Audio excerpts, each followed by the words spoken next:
Welcome, fellow travelers, to Fate's Wide Wheel. I'm your host, Sam Fain, and I get to be joined on this episode by the one and only Deborah Pratt, co-creator, director, executive producer, writer, actor, voice of Ziggy, coming back to the show again. This time we're going to be talking about the latest episode of Quantum Leap, The Outsider, which Deborah directed. But before we get into that, I just wanted to take a moment to say thank you, not just for being here, but for being here from a different location than when we usually speak. Deborah, could you tell everyone where you are and what you've been up to? Today, I am in Bali, Uganda. Every day I've been someplace different. I have whitewater rafted the Nile. We were back at the Nile, which is the source, Lake Victoria, which is the source of the Nile. It runs through 11 countries before it goes into the Atlantic Ocean. I fell out of the boat and rafting the first day, but I did not let go of the boat. The boat was not leaving me behind. And it was exhilarating. It was incredibly exciting to be on a river with such history. And then we went to look at these Angola cows with these horns that must go up like 4 feet. They're just huge. We have been to a banana farm and watched them make banana wine. I'd never heard of, but it was fascinating. And I just had the banana juice. I didn't have the banana wine because it has to ferment. Right. Well, I said, we came into Kampala, which is one of the main cities in Entebbe. And then we went out to some of these amazing safari places. So I have seen hippos and crocodiles, and I saw a white tiger. We went to a chimpanzee sanctuary on an island that was started by Jane Goodall's son, and spoke with them. And then I went on a gorilla trek for 7 hours, and my body is like crazy. But it's been very exciting, and I've survived so far. That sounds incredible. And again, I'm just so grateful that you're taking the time to spend with us now. It's been amazing. You shared a couple of pictures with me, including some of the gorillas, which were incredible. And I'm so excited for you. That's just incredible. And again, I really, really appreciate you being here. There might be just a heads up for listeners and viewers. There might be a little bit of a delay, technical difficulties at times. Of course, I'll try and tighten that up in editing, but just in case, of course, because of where Deborah is in the world, that can offer a little bit of an explanation for that. But let's talk about The Outsider. Because I loved this episode. I thought it was superb. I loved the story. I loved the guest stars. I thought Nadine Ellis as Connie is just incredible. She's and incredible. The placement within kind of the overall arc of the season. Yeah. I agree.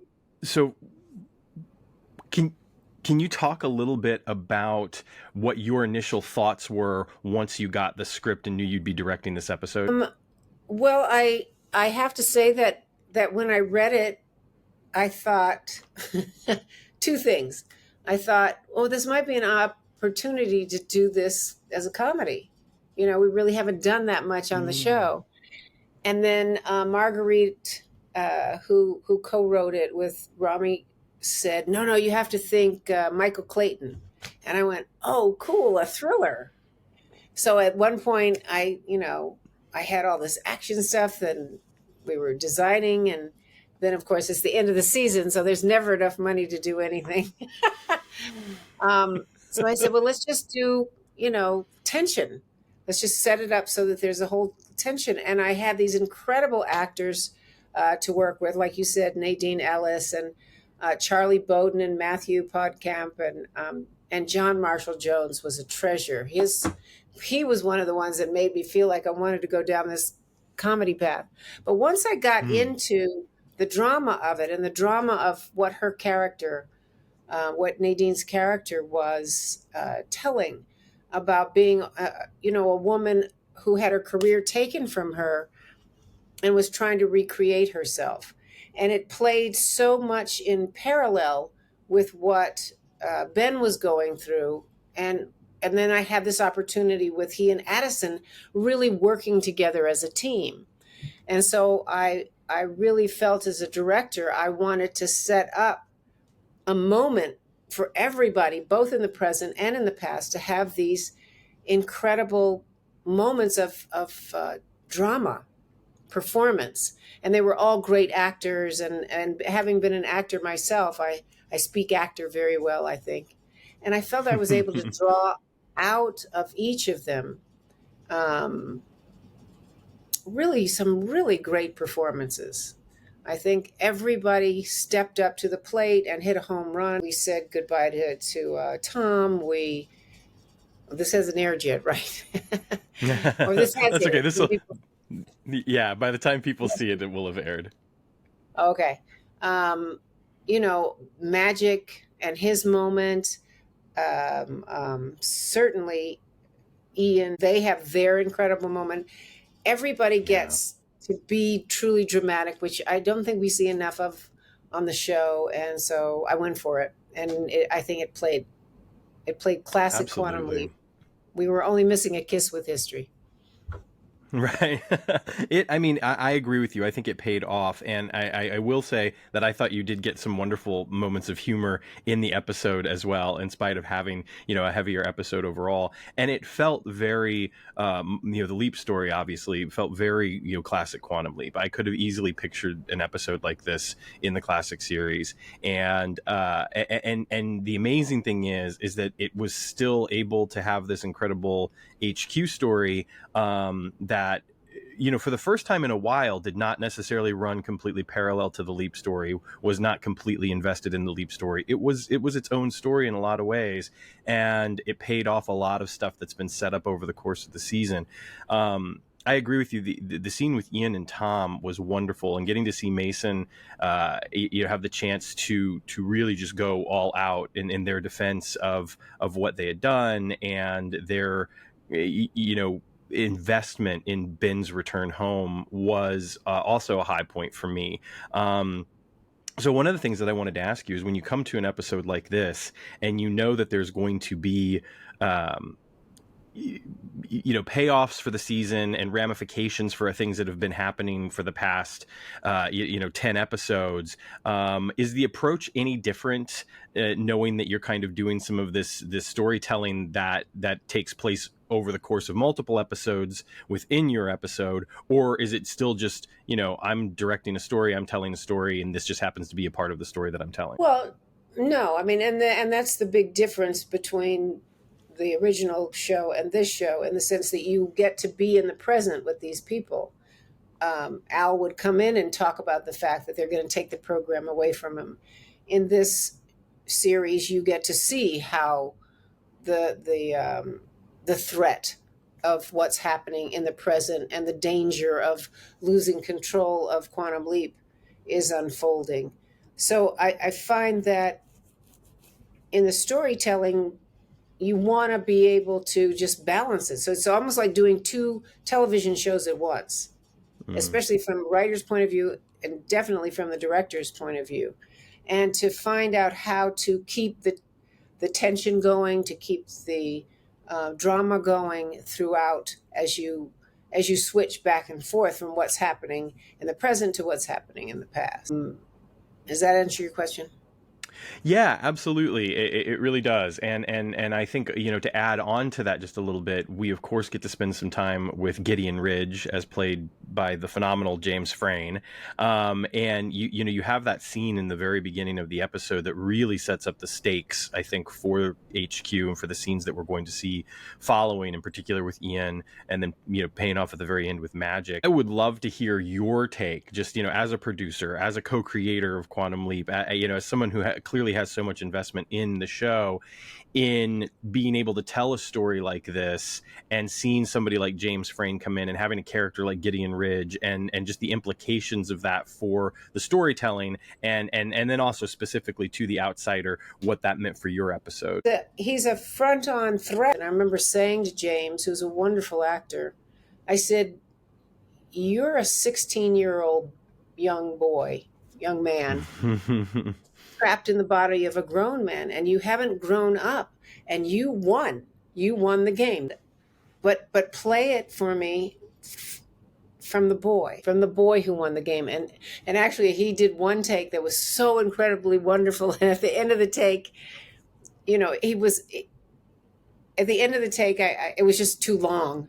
I had to tighten it up. And I said, well, now we've just done the movie version. Let's do the TV version. So we went back and we got to tighten it up a little bit. But, you know, and that's why I had him, you know, playing with a toy in the very beginning. Yeah. He was a little kid. Yeah, I mean, I think that one of the things that's so interesting, you know, over the course of the episode too, is seeing the way that each team member reacts to that information, including Tom. And you know, when Tom returns, I really enjoyed that scene because Addison, of course, mistakenly believes that it's because of their relationship. And then when he tells her that, you know, he's the DOD guy, he's there to, you know, to basically figure out what's going on, and that Gideon wants the pound of flesh. I love the way that the episode, and that the series as a whole, I really mean this, especially this season, has subverted a lot of expectations and delayed maybe certain like emotional moments in service of kind of, you know, just telling this incredible story.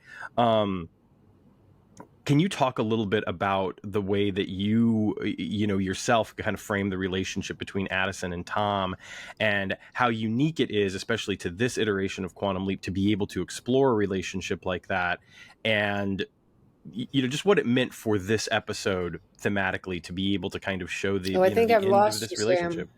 I lost that question. I will ask it again. I was just curious about what your thoughts are on the nature of the relationship between Tom and Addison, and thematically how it ties into this episode, The Outsider, because it genuinely feels like Tom could be considered the outsider just as much as, you know, the other characters, especially on our Leap story, somebody like, you know, Connie or what. I mean, I have my own feelings about that storyline that I thought was an interesting choice for a story arc, for that big of a story arc, to come back after 3 years and say that Addison had moved on or was trying to move on. And that, as a storyteller, bothered me. And I think it bothered Caitlin as well, because, you know, as women, there's a tendency to want to stand by your man. 3 years is not a long time in love. And I think she was kind of pushed into that position to move on by the people around her the men around her who thought that was the better part of valor, to go forward with her life. So in my mind, she had never gone there completely. It was just trying to deal with everything she was feeling. And I believe, again, another wonderful moment for Caitlin was the speech when she tells the truth. Tom and I, you know, you died. I had to deal with that. You left. I had to deal with that. Tom came into my life and I didn't know what I was just reacting. And so I thought that was a great way for her to say the words out loud to the one person that she could say the words to, who she didn't tell through that whole series, second season. Right. And he was, again, Raymond is such a good actor, and his ability to listen, which is such a gift, was so beautifully done there. And as he went through the reality of hearing her side of the story, he's been living his side of the story of not understanding that he was gone for 3 years, not understanding that the people that said they were going to wait for him didn't, but they found a way to get back to him. So all those elements, and I thought Caitlin really wove a beautiful emotional story to finally tell him the truth. And I think it put them on a new track.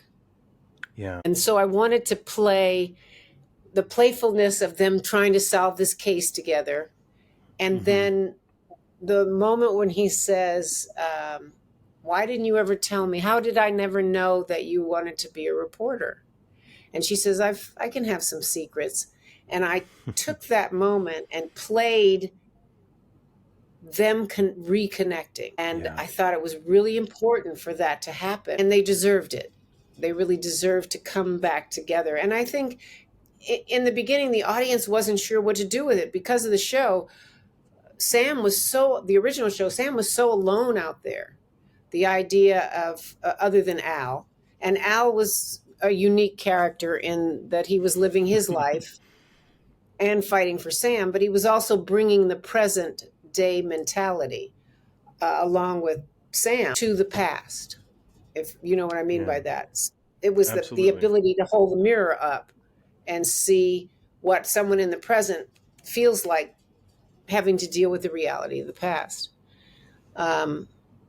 So I want to say that it was important for me to have that moment. And then at the end with Tom, I said to Peter, I said, I want you to show me the pain of saying goodbye to this woman. You really thought this was the next woman that was going to replace the wife that you lost, and you knew you couldn't get her there, and you couldn't get her there because you couldn't get her out of the past with Ben. So it was all these levels of time travel, that I think had been set up when Tom talked about his wife when he was at Princeton for the show with the professor, and he talked about his wife being there and missing his wife. So I think that the arcs that the writers wrote into that were incredibly reflective of the depth of each character. So there was a lot of character growth in this season that got to unfold. And absolutely, that's important. Yeah, it really is. And I think that one of the things that I've loved so much about this season, and we've seen it really take off over the last couple of episodes, is there was so much storytelling through character growth. And now that character growth and all these character arcs are facilitating this larger narrative arc that we're clearly kind of careening towards in the last couple of episodes. And I just think that it's been a magnificent way to tell that story, because it's not something that we see a lot of, especially on network television lately. So much of stuff, it's just kind of, it has that sort of, procedural of the week kind of quality to it, as opposed to being able to tell these larger stories about these human beings and then the situations that they find themselves in. And I've just really enjoyed that. I think that one of the things too about Tom is I've really connected with the fact that it was easy early on to be suspicious of Tom. It was easy early on to not necessarily like the fact that Addison moved on. Not for me. I was okay with the fact that she had moved on under the circumstances, but I agree with what you said, that once she knew Ben was back, it was clear that there was still all of this kind of entanglement with Ben and all of this leftover stuff that had, that had never been fully resolved to begin with, even in her grief and mourning for him, and now is being confronted with the reality that Ben's still out there. But I love the sensitivity and tenderness, the approach to Tom's character and his ability to, remain connected to Addison in those final moments before he gets on the elevator. I just thought that scene was really wonderfully done, and I appreciated not only what he was saying, how he was saying it, and obviously Caitlin's reaction to it. I want to go back real quick because you mentioned the scene between Addison and Ben, where Ben's drinking, and Addison finally sits down and tells him how everything has been going on back at the project, and I just loved that scene so much. I think it's one of my favorite moments for Caitlin as an actor. And it's very, they're just sitting there and you've got the camera on Caitlin for the bulk of that. Can you talk a little bit about conversations that you might have had with Caitlin or Ray as a director and what was going through your mind as you were filming that scene? Again, it was giving Ray the opportunity to really listen and react to her. I loved when he did that moment of, she says, you leapt. And then you died. Oh, no. When she says, Tom and I got engaged. And he goes, oh. And then she says, and then we got unengaged. And he goes, oh. Yeah. Just the little moments that they gave. And then I said to her, this scene is about you. It's you're revealing yourself to Ray, but you're confessing the things that you had not had the courage this whole season to confess. And I think the moment that broke that down was, again, when the scene before, when she said, I'm allowed to have secrets. And he was caught in that moment. They were caught in that moment. So I let the wall fall at that point. So what I was doing as a director, and what I said was, I want you guys to remember who you were in that moment. Forget time, forget everything else. Just who you were in the moment that you were in love with each other. And I think that made it easier for her to tell the truth in that scene. And it was a very powerful, I think, connection, sexual tension, emotional connection. So, and I think when I talked to all the actors, Nadine, who was an incredible actor, when she broke down, as a matter of fact, I'll be very honest, there was another take where she was even more powerful and more dramatic, and the network said it's too dramatic. I said, it's a drama. What do you mean it's too dramatic? But she was wonderful in that take, and the take in the van as well, when the little girl came out and she said, do you think I can make a comeback? And he said, you need a producer. So I really felt like I had found moments, like I said, for everybody to really come out. And so the show really vibrated on a level of passion for each of what everybody was going through. Yeah. Well, one of the things too about the scene that kind of was previous to the scene where Addison tells Ben that she was engaged is there's that incredible moment where, like, she says, I'm allowed to have secrets, and he has the line, you can still surprise me, and then we get this long moment of silence, and I feel like it's a longer moment than normally would be taken, even in a similar scene between two characters that have broken up, and now they're sharing this moment where they remember all the reasons why they love one another and whatnot. And I loved how much time was taken and how much you let that breathe, and just to see the reactions on both of their faces, because I could identify it. I could identify with it. I know what that feeling's like. And I loved the way that, because you were able to take that time and allow both of them to go on this journey, one of the things that I was left with was, of course, the feeling that Addison is still in love with Ben. But Ben is, because of where he is in this particular moment, and doesn't necessarily know that she's not with Tom anymore, or is headed in that direction. It's like at the end of it, he enjoys the moment, but at the end of it, he's accepting of the fact that, like, that's not where they are anymore, but he will always love her. And because of what Hannah said a couple of episodes about love being infinite, I think in his mind, there's this thing of, like, I can love Addison, and I can love Hannah, and maybe I can love someone else, and that's okay.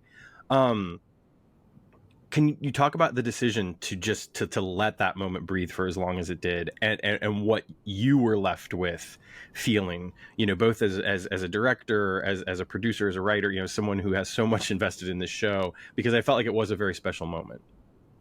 Well, it's, again, and I go back to classic Quantum Leap, because we didn't have to cut back to the present for, at least 15 to 20 minutes of the show.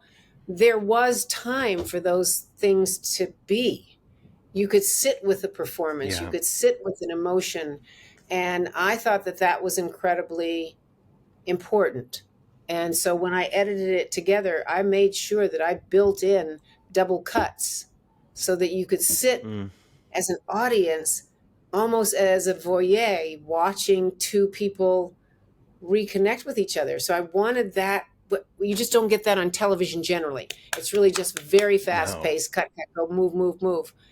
And I thought, let me take you back and put you in a moment where you're watching an intimate moment unfold between two people that I kind of want people to feel a little bit uncomfortable in the sense that you're caught up in it and you don't know what's going to happen. And it's long enough for you to start to imagine, what would you do? That to me is great television filmmaking. Let me put my audience into the scene. That's what that choice was about. And I was grateful that, the studio, the network, Martin and Dean really supported me on making room for that to happen. and still get That's all the story fantastic. that had. Yeah. I mean, I think that that's the remarkable thing too, right? Because the episode does feel so full. There's so much that happens, but it is to me, it feels like a wonderful example of being able to have an HQ story and have our leap story without sacrificing anything for the other. Now, granted, I'm sure that there are things that could have been added to the leap story. You know, there could have been more time spent with them, no doubt. And maybe there's even longer scenes that we could have had at HQ to help flesh out some of those things. But ultimately, everything works so well together. The pieces fit so well together. And I think so much of that has to do with such a strong guest cast. You know, we talked a little bit about Nadine Ellis as Connie. I think that she's one of my favorite guest actors that you all have had, honestly. I just thought she was fabulous. Thank you. Can you talk about, and I'm not sure how much you had to do with it, but can you talk about her casting and just what she brought, you know, to the role, to the set, and working with her, what that was like? Well, we looked at a lot of really wonderful actresses, and Nadine just nailed it. You know how some people say the words and find the subtext on a whole other level. There was something very personal in her performance, and I thought she hit all the right notes to make the symphony work. She was strong, she was funny, she was tough, she was, you know, vulnerable in the sense that she didn't want to go back there. And then when she ended up back in the same place she was, it broke her. Yeah. And it gave Ben the opportunity to say, you're not broken. You have not failed. And you have a chance to do this one right. And I think he was a great cheerleader in that respect. And she gave the vulnerability of, how do I rebuild myself? There's so many people in life who things happen. It's not that they even had a choice in it, but things happen. She was doing her job in New York, and she got too enthusiastic about it, and she felt she pushed too hard. But probably no matter what she did, that guy that committed suicide was going to commit suicide anyway, which is the same kind of thing that happened in the current story, in the sense that he faked his own death. And I think Addison brings that clue in and said he died anyway, which allowed them. So I thought it was a well-written episode in the sense that the clues were dropped in and they led you to think. So it was a smart show in that way. Yeah, it was a smart show to get hooked into it. And I think Nadine really pulled the string to the point where in her audition, it was hands down. Once I saw her, she was who I wanted. And we were shooting over Christmas too, so we were very concerned about who we could get or couldn't get, because you had to shoot right up to like the 23rd, and then you were back the 2nd or the 3rd. I mean, it was like if you didn't have all your Christmas stuff done, you weren't going to get it done. Can you talk, because one of the things that I loved so much about what she brought to the role also was her chemistry with Ray. Can you talk a little bit about what that process was like? Did they get the opportunity to rehearse at all, any of those scenes? Were they, you know, or was it, because I know in some episodes you get that time, and then in some episodes it's pretty much just like, get in front of the camera, let's go. So I'm just curious as to what the nature of that work was like, because I really enjoyed what we saw on screen, their chemistry and their relationship on screen. Well, I mean, it was a 7-day shoot, so we were moving very, very fast. We had a 10.5-page day, which is crazy, but we did it. Wow. But we also had that break in between, so we shot for 4 days, and then we shot for 7 days afterwards. But there was that break of 9 days in between where you could go back and live with the character. So you came back kind of fresh and had time to live with it, which you don't have. It's 7 days, boom, you're in, you're out. And I think that interim part really worked well. The reality of rehearsing came, and this goes to really good actors too. I'm always grateful to work with actors who have worked on stage, because they know that they need to learn their lines and hit their marks so that they can then perform, they can act. Yeah. And I have on that show, the core cast are theatrically trained actors, and the guest stars were all theatrically trained actors. So they knew they lines, and once I set the blocking, I could then go through it once and then say, let's talk briefly about what we want out of this scene, what I need out of this scene. And they got it. Again, it's speaking that language of emotion. This is where you're coming from. This is where you just came from in this scene. This is where you're going to in this scene. And then help me get there. And they did. With the when you get somebody great that comes in, it just elevates everything. I also thought that, speaking of the guest actors, that Charlie Bowden as Robbie was wonderful. Not a lot of screen time, but in both of those scenes that he was in, I just really loved what he did, and I thought that it would have been so easy to kind of devolve into cliche with that performance, the scared, overshadowed brother trying to just, stick it to the older brother because they made a mistake or whatnot. But because of the choice in the writing to have Robbie be complicit with this activity, but also, showing him to be scared, I don't know. There was just a lot of meat there for him. And so I would love to hear you talk a little bit about Charlie and his performance. And in particular, kind of the scene at the hotel when he realizes he can do some good here and he can help to make things right. We shot at the Bates Motel. Oh, really? Yes. That was the beauty of Universal. That I have to tell. It was the coolest thing. So when we were there scouting, it was between the trams. So the Norman Bates character, who, by the way, one of the actors, oh my gosh, I can't think of his name. He was wonderful. Plays Norman Bates for the trams. No way. He was in there when she goes in to make the call. Oh, I'm so sorry that I can't remember his name.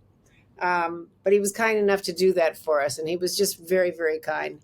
So Robbie's character, he wants to confess to somebody the whole time, which is why he's a whistleblower. Yeah.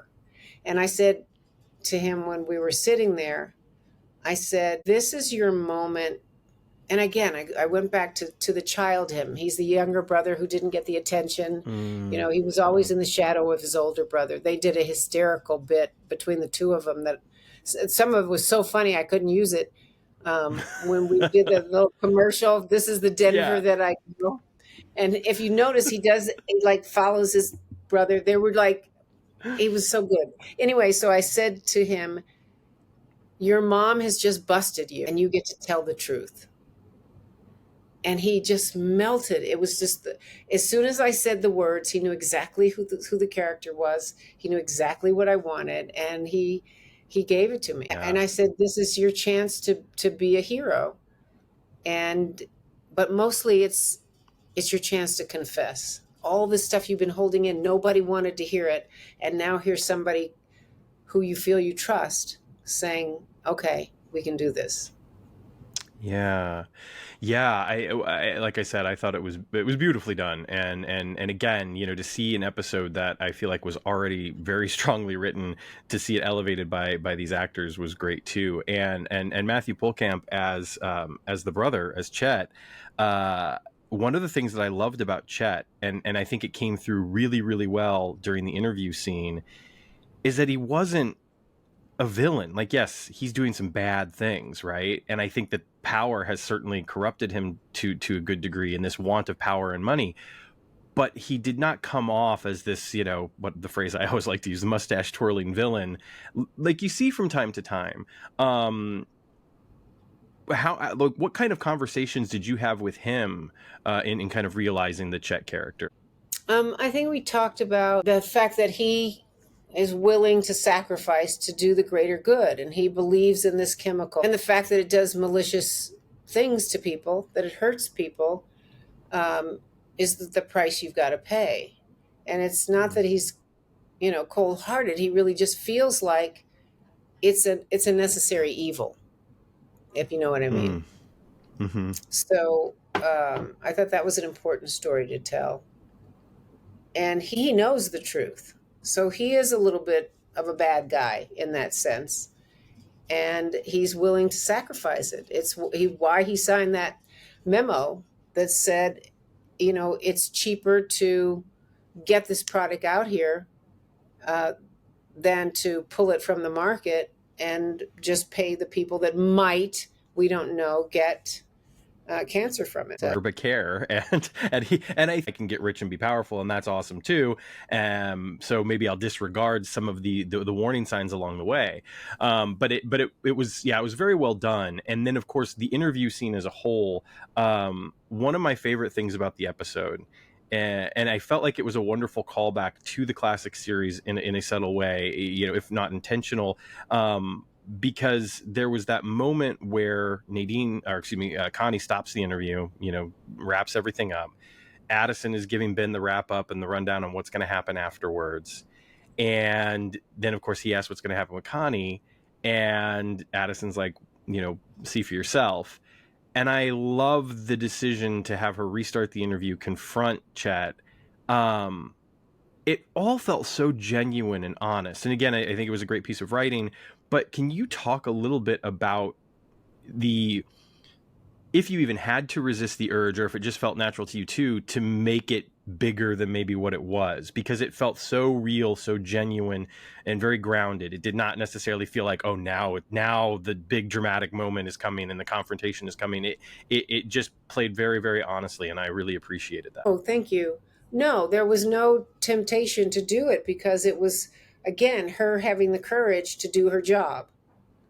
And I thought it was very important. I mean, the bigger thing was the way that they had structured the ending of the scene was that Ben was going to leap out and we were going to stay in the present. And that to me was, you can't do that. That's not quantum leap. When Ben leaves, we leave. And so we had to restructure the ending a little bit to make that happen. But I thought it was well played. And the opportunity to make sure that, I can't think of the character's name, her boss was there. I literally had to take a piece of film. If you look at it, if you want to see some fun technical stuff, I took a scene that I had caught him on taking the headphones off and then played it backwards for him to put the headphones on because I didn't capture that. So it's just some fun Hollywood stuff. And then, but I wanted to make sure that you knew cameras were turned on, sound was turned on. He knew what they were getting as well. And then the fact that there was not a huge resistance from Chet. He says, you can't do that. But then he had to deal with it as well. And not take away her moment of stepping back into her power. Because that's the resolution at the end of that scene is, I've got my power. Yes.